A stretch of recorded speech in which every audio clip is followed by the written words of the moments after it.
Inhale deep, silent and slow.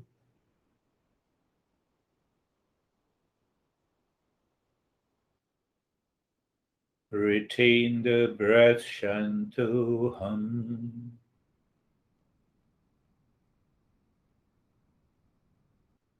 You are aware. So, discernment and dispassion are one state together. Release the breath. Then this mind is not a monkey mind. And when it is not, the mind will follow only one thing, Shantoham.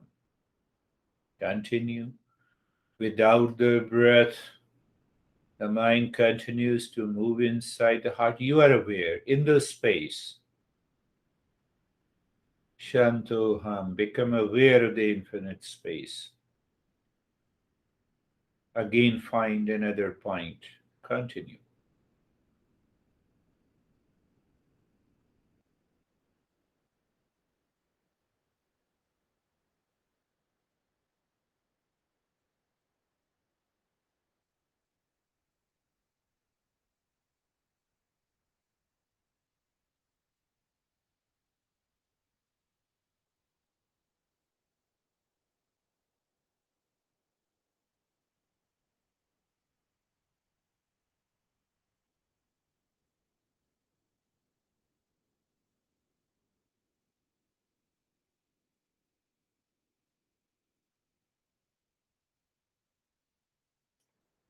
Shantoham.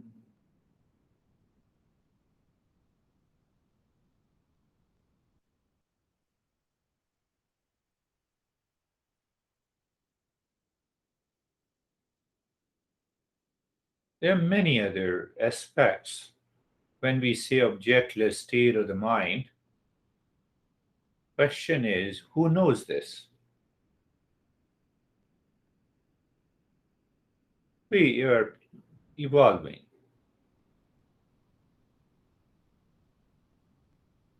And now do nothing, remain as it is, to be aware of the objectless state of the mind.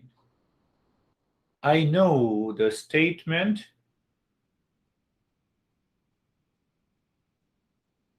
is okay at this point of time. We'll examine this statement too.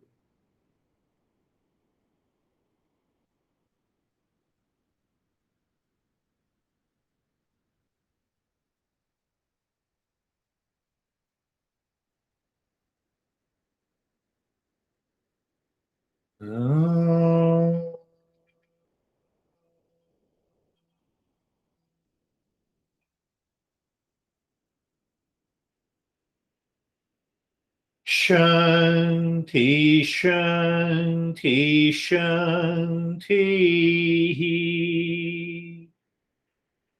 Oh.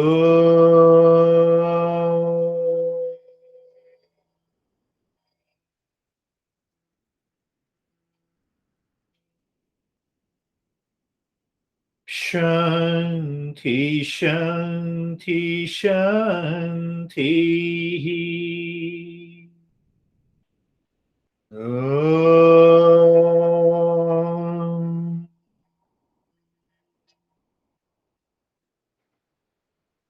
Shanti, Shanti, Shanti.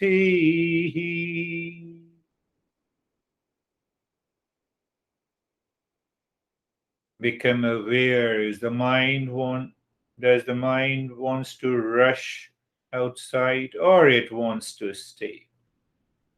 So when you are doing the practice on your own and the mind doesn't want to come out, and then analyze, it is the state of perfect discernment and dispassion.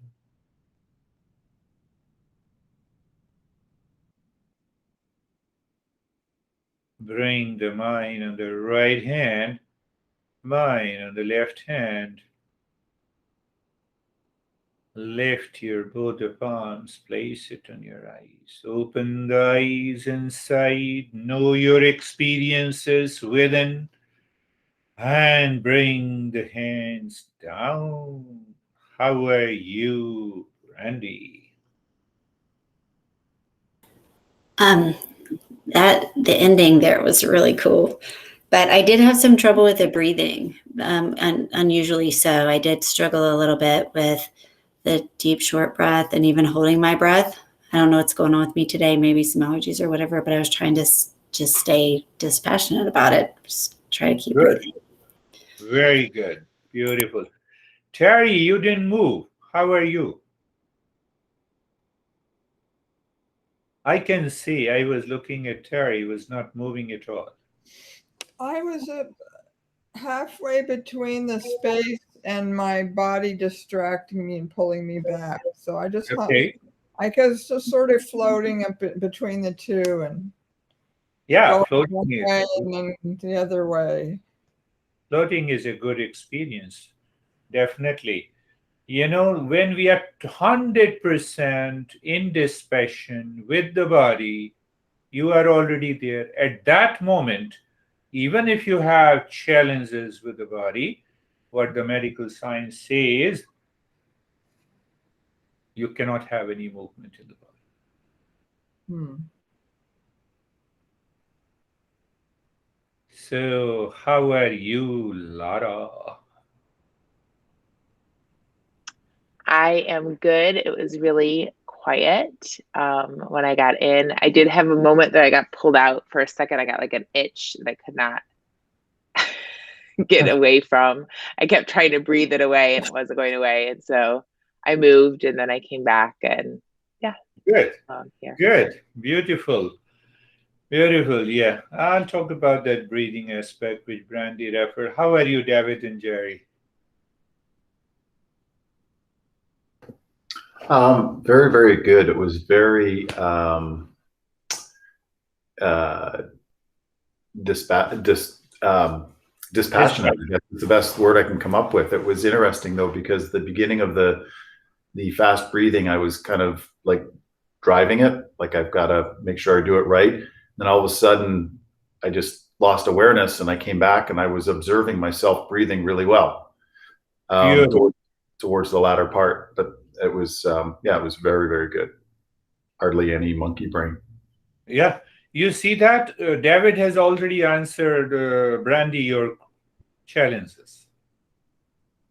So if I'm passionate, I'm attached, I have given more value, but it's a very subtle awareness. The moment you differentiate, separate it in the mind, you cannot physically separate.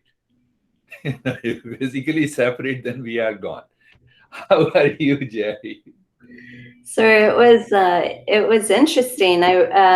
During the breathing, you made a mention of the play, I guess, of the mind with the breath. And at that point, I noticed that the play is gone. I'm not thinking about the duration. I'm not playing with the mind about if it's a struggle or it's not a struggle. It's just breathing. And then it brings about an awareness, the kind of the takeaway of it in applying it in daily life for me with because it's always changing, right? We have a plan and then the plan changes. And if we're not attached to the outcome or the plan, then we can flow with the changes, right? And discuss them and adjust and without attachment. Without attachment, yes. That's a beautiful explanation. Another answer coming from Jerry, Brandy. You said, no, I forgot that how long I have to do it. So when it becomes a play, that is what I told you. I used to go to your place in Phoenix and Scottsdale. It used to take me 40 minutes, and 40 minutes I'm doing it. It's a play and fun. Then what happens when I get down? Ah, brain is already ready, charged. What we do, we are always busy. I'm not going there. Hey,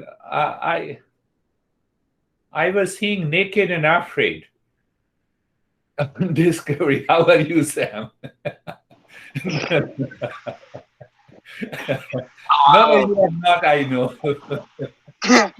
So the practice itself was very interesting for me, more so than I think we have in the past. What I noticed was when we were doing the quick, short, and fast breathing, it was almost as if the sternal notch area that you tell us to go towards was, I was almost pressing a button there. It was almost just pressing the button. My mind didn't even involve itself in anything related to the breathing because I knew it was what we needed to do, and it was almost as if I was on an autopilot doing it. Afterwards, the slower holding the breath was so easy.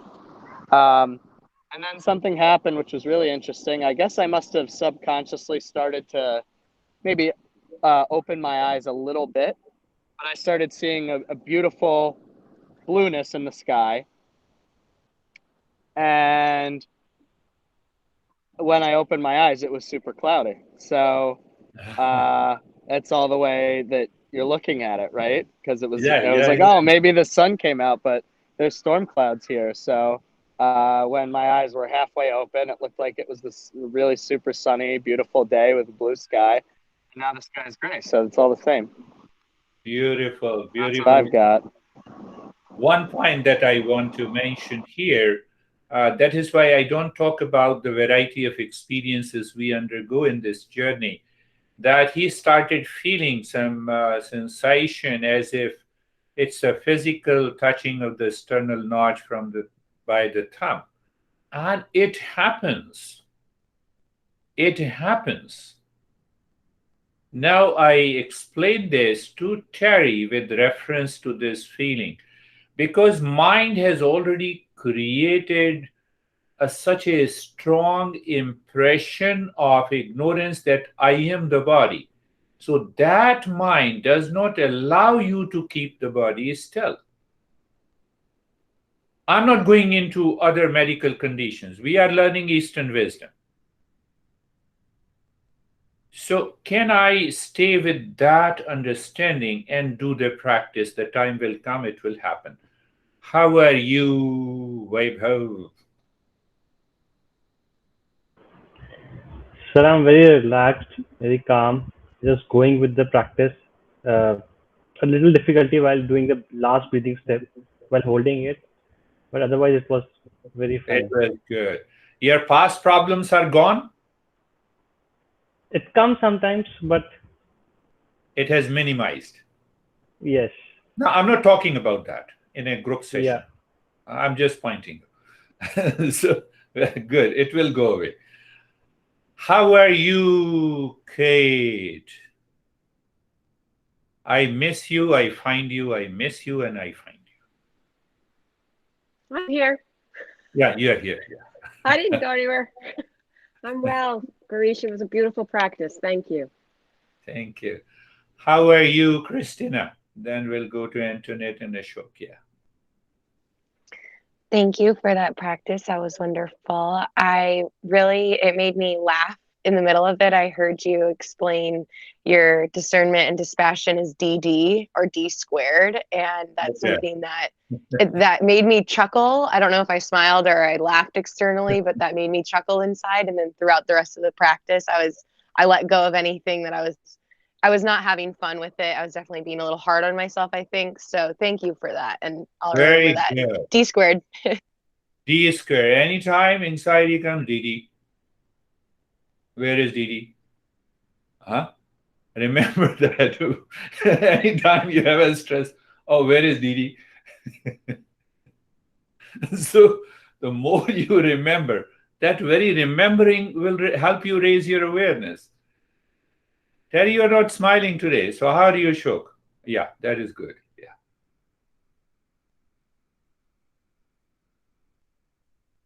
Ashok ji.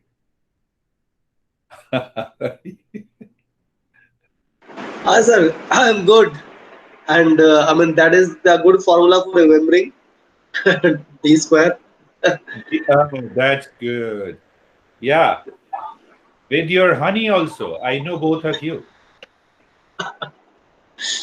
Right. Thank you. So remember this, DD, all the time, and you will see that you have nothing to do with anything pertaining to attachment and detachment with the world outside. The world continues as it is, and I continue my journey.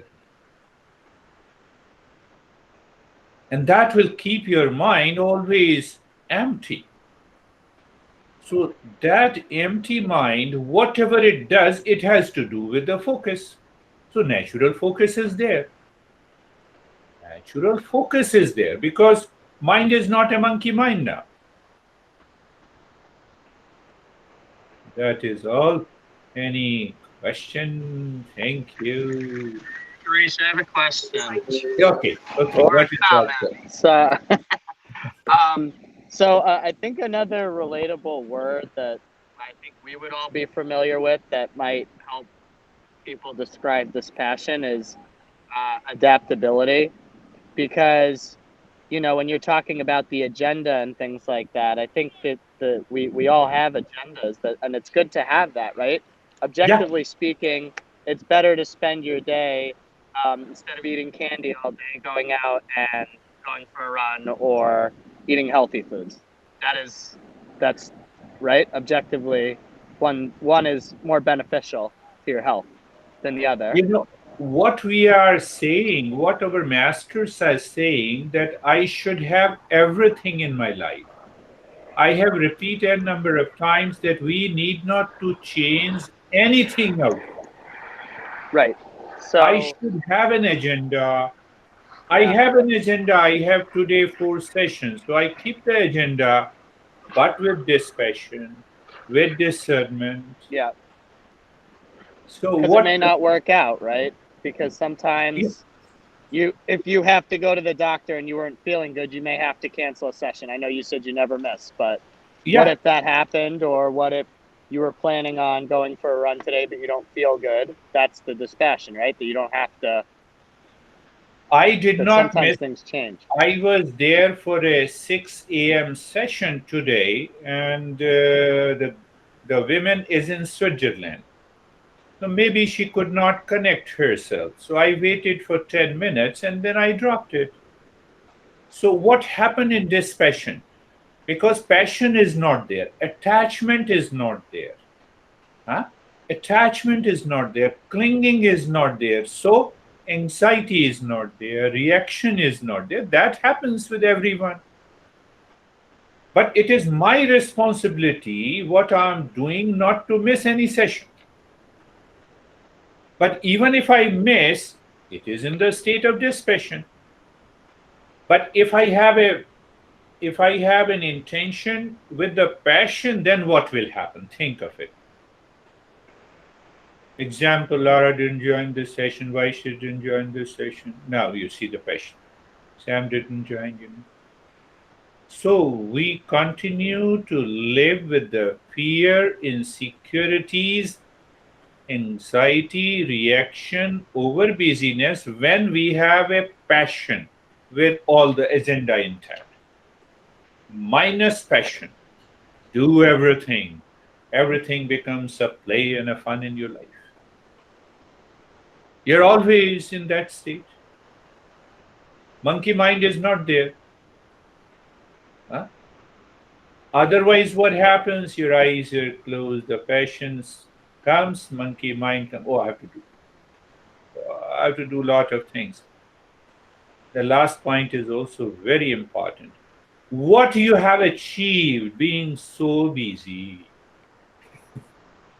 what you have actually achieved being full of exertion, success, and the passion. I combine the success and the passion, what I have achieved until today. I have been busy last week, I have been busy today, I exerted myself yesterday, I exerted last year, nothing happened. Nothing happened. Maybe little few more dollars, 6-figure income. Look at 7 or 8, I have to count it. 7, 8, 9-figure incomes of my dear friend. What happened? I don't want to name him. But he admitted he made a mistake. But now, last point, I made a mistake. I have to live into the state of dispassion. Then mistake will guide me. Otherwise, I will continue to commit the mistake in the future also.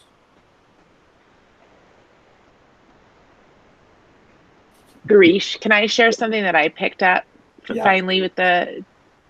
So it's almost like if I'm attaching to something that I'm so excited about, or I put something like almost on a pedestal, that's where that passion is, and I need to make that the dispassion. So if I give somebody something too much credit, more than what it really is. Like, for instance, you're right. Whatever. Added value. It doesn't mean that I don't appreciate a person. I don't appreciate it, but I continue to do it. But internally, dispassion. Yeah, I mean, because it could even be with like a brand of shoes, or it could be with anything. It's anything that we're giving more value than what it is. It's just a pair of shoes. Beautiful. Right? You are coming to the very good example. Beautiful shoes, luxury car. You have the resources, you buy it. You use it. But not valuing it more than what it really is for. Yeah. Why you don't value? Because happiness doesn't lie there. Right. And play with the mind. Wear those shoes. Enjoy. Jump. But in the state of dispassion. Right. In the state of dispassion, enjoy. Play. Our masters never say leave anything. But now you are living into that state of dispassion inside. Monkey mind will not come. Are you passionate about the program that we are going to do together? I'm going to work on that later today. That's on the agenda. You see, we should use this word, but internally play, fun. Right. You have on your liberty. You are independent. So what happens? Something came to my mind. In passion, I become dependent on the world, and I want to make the person and the object dependent on me. This is the greatest craziness in the world. Yeah. Do you understand that? David, in passion, I make the world dependent on me, as if I am moving the world. If I say, why you didn't organize the program, Lara? You have told me. You see the expressions? No. Two things. In passion, I ask the world to be dependent on me. Second thing, I become dependent on others because I have given an added value. So that added value is imagination, feeling, monkey mind. So when you understand it, mind is totally free. That is a good point of discussion. Thank you very much. Thank you, sir. Namaste. Thank you. Namaste. Namaste. Thank you.